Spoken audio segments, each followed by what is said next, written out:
قال المؤلف رحمه الله تعالى ونفعنا به بأسراره في الدارين آمين.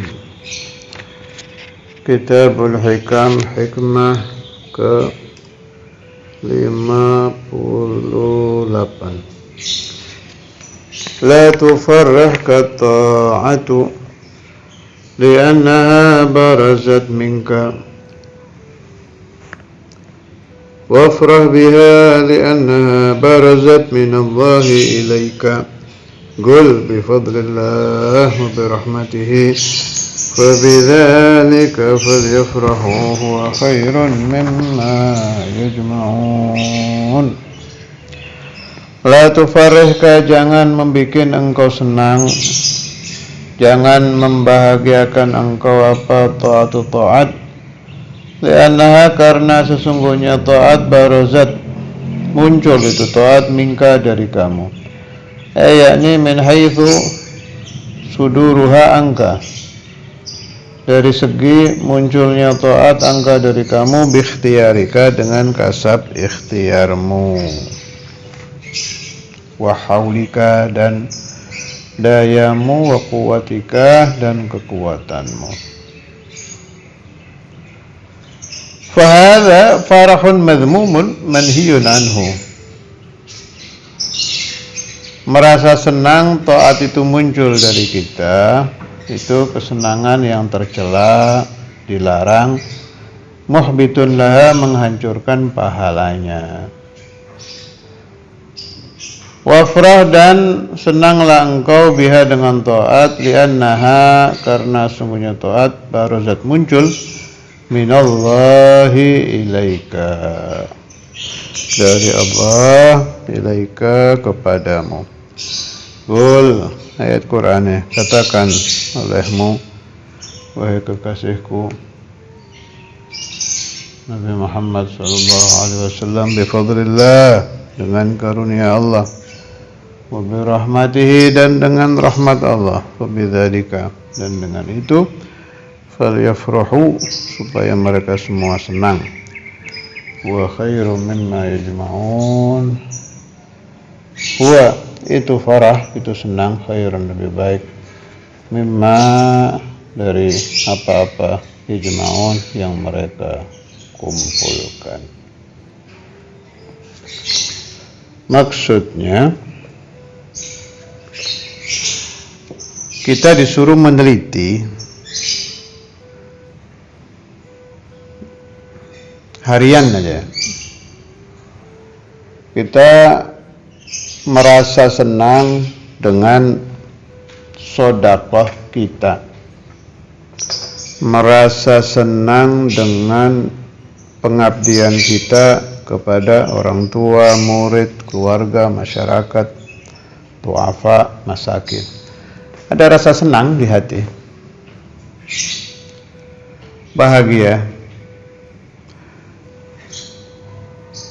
Memang rasa senang ini dibanding orang yang tidak ada empati, tidak ada rasa perhatian, tidak ada rasa memikirkan kepada yang saya sebut tadi, sudah bagus. Kemudian rasa senang ketika kita ingat, hari ini saya sudah duha, hari ini saya sudah tahajud, hari ini saya sudah baca Quran. Ada kan rasa senang itu muncul di hati. Nah, senang ini disuruh diteliti, meneliti khatir, rasa-rasa yang muncul di hati seperti ini memang disuruh oleh para masyayikh, dan itu syughul, pekerjaan orang-orang thariqah, pekerjaan orang-orang suluk, memang meneliti hatinya sendiri. Makanya di sini dibahas haifiyahnya. Jangan engkau merasa senang dari segi, haifiyah itu segi, dari segi si ta'at tadi muncul dari kamu, itu keliru.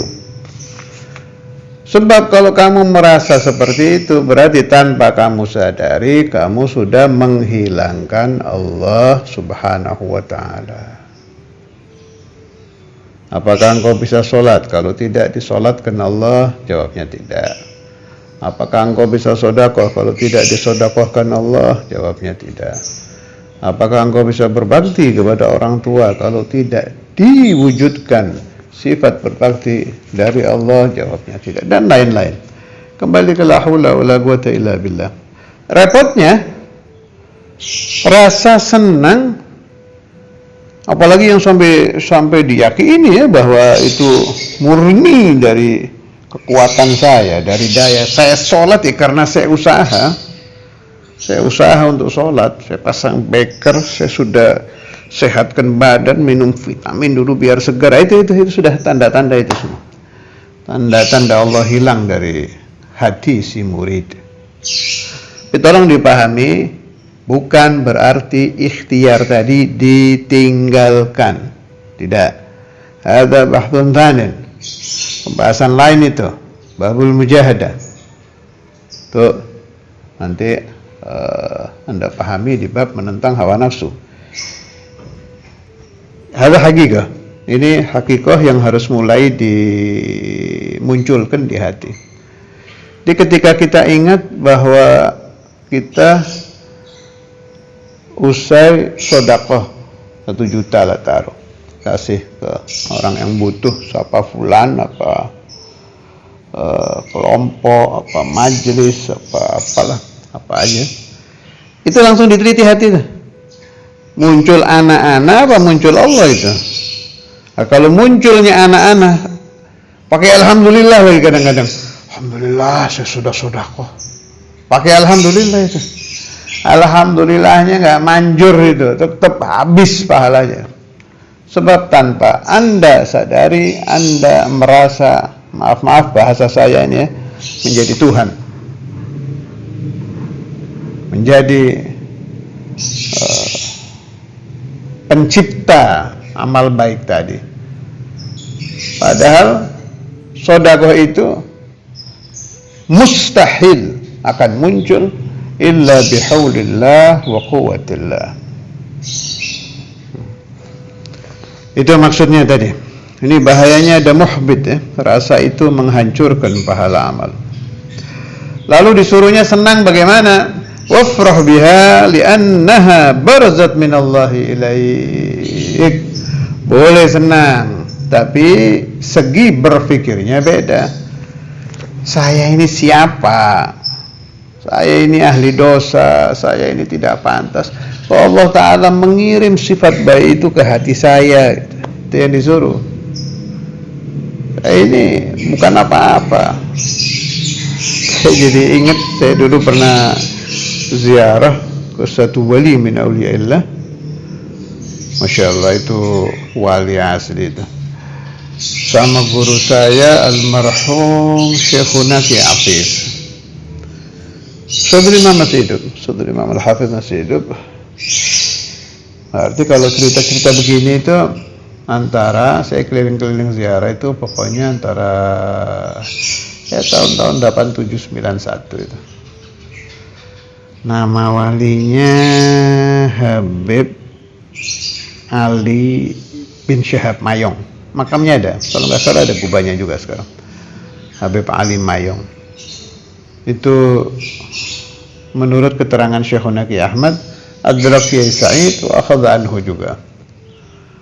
Ngomongnya udah tauhid terus itu. Dan majdub ini. Tapi majdubnya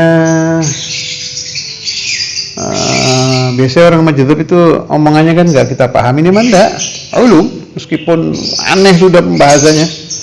Bahas syahadat cuma aneh lah. Saya utarakan di sini takut malah ada pendengar yang salah paham. Gharib pembahasannya tentang asyhadu an la ilaha illallah asyhadu anna muhammadar rasulullah. Itu beliau termasuk salah satu aulia yang mengijazahi saya sallallahu alaihi Muhammad. Salah satu isnad saya ke beliau. Kenapa saya ingat beliau ini tadi nih? Allah ifrah biha li annaha barzat min Allah ilaik. Jadi beliau itu tengah-tengah ngomong terus Kiai Afif itu maju, terus beliau nangis itu. Kita ini, bahasa Jawa sih, saya Indonesia kan ya. Kita ini tempatnya tai, katanya. Bagaimana mungkin kita bisa sombong?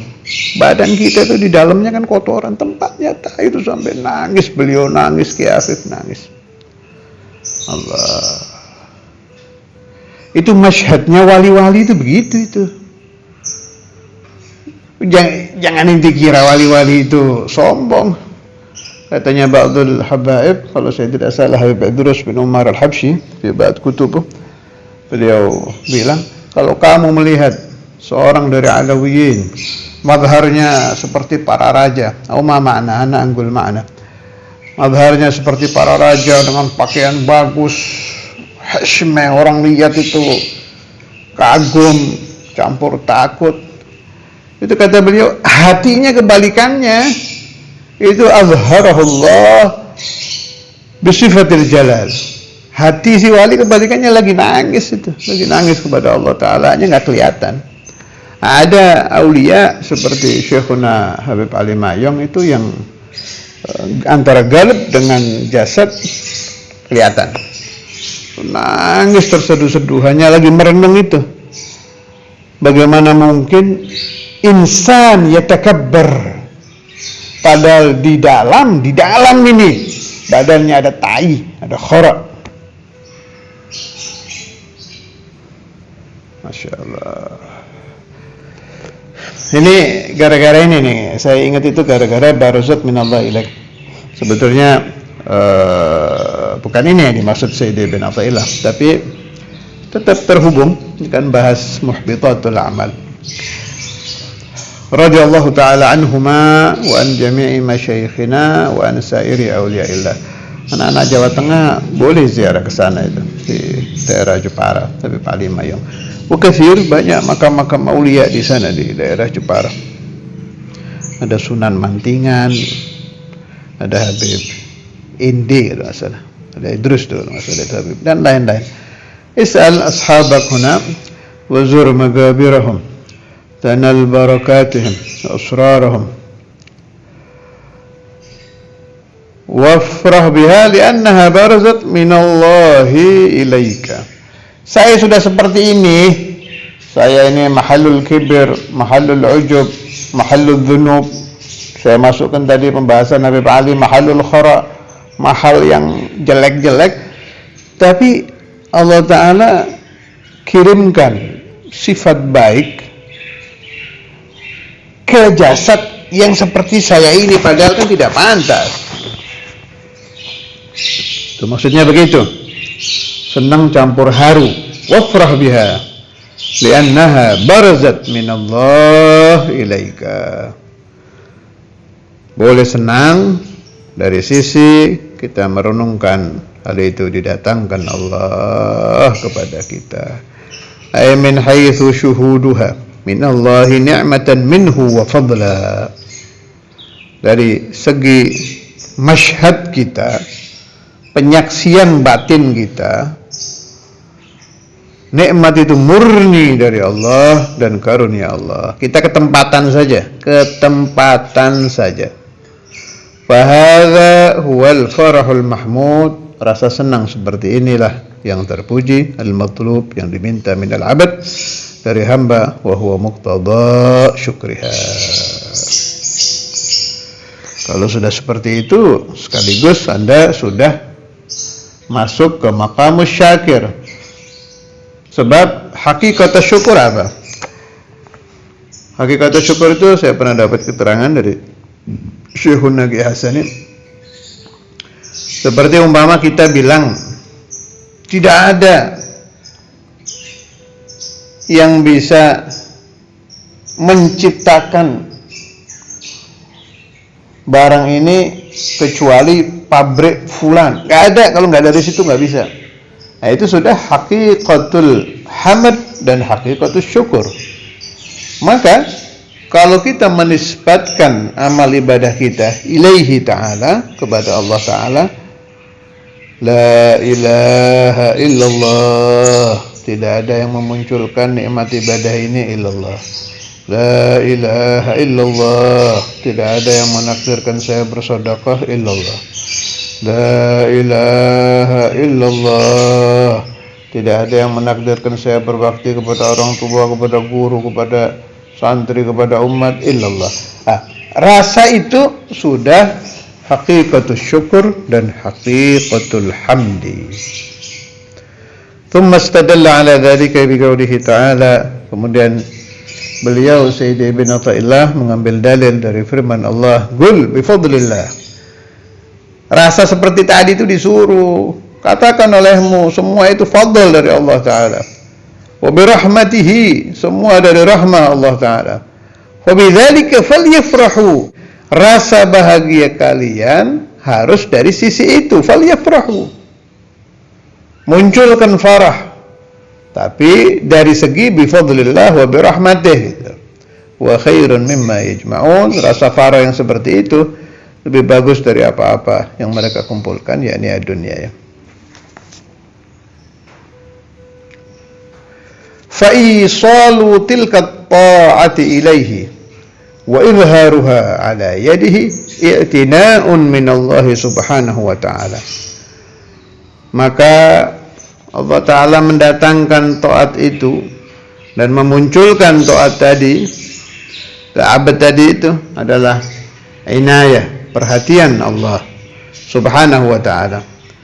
Fayambaghi ayyafraha biha, maka layak si abad tadi merasa senang biha dengan ta'ah min tilkal hayfiyah, dari sisi itu, la min hayfiyati suduriha minhu wa fi'lihi laha, bukan dari sisi dia merasa melakukan taat, merasa munculnya taat itu dari dirinya, bukan dari Allah. Sebab siapa-siapa yang merasa bahwa taatnya itu hasil dari usahanya, bahwa taatnya itu kasab dari dirinya sendiri, Allahnya hilang sudah ini, maka dia telah menafikan makna la haula wala quwata illa billah. Tapi tolong pemahaman ini jangan melenceng kemudian dirubah. Oh, berarti kita tidak boleh dong usaha pakai beker, usaha minta dibangunkan untuk tahajud, usaha minta nasihat supaya sedekahnya tidak malas. Bukan ke sana. Itu juga harus tuh namanya mujahadah, sebab nafsu kita masih nafsu binatang. Binatang ya harus dipukul, harus dicambuk. Binatang itu harus dicambuk, harus dikurung, harus dididik. Nafsu kebinatangan itu tidak akan tunduk tanpa pemaksaan. Ikrah, harus dipaksa nafsu kita ini. Sambil kita merasakan, kita memaksakan diri kita, ya, pemaksaan diri kita itu dari Allah juga. Ni'mah tsaniyah itu nikmat lagi. Jadi Anda mujahadah, dimujahadahkan Allah. Anda senang, disenangkan Allah. Anda ta'ah, ditaatkan Allah. Maka la haula wala quwata illa billahil aliyyil azim. Dan memang ajaran hikam itu semuanya tidak akan lepas dari pemahaman la haula wala quwata illa billahil aliyyil azim.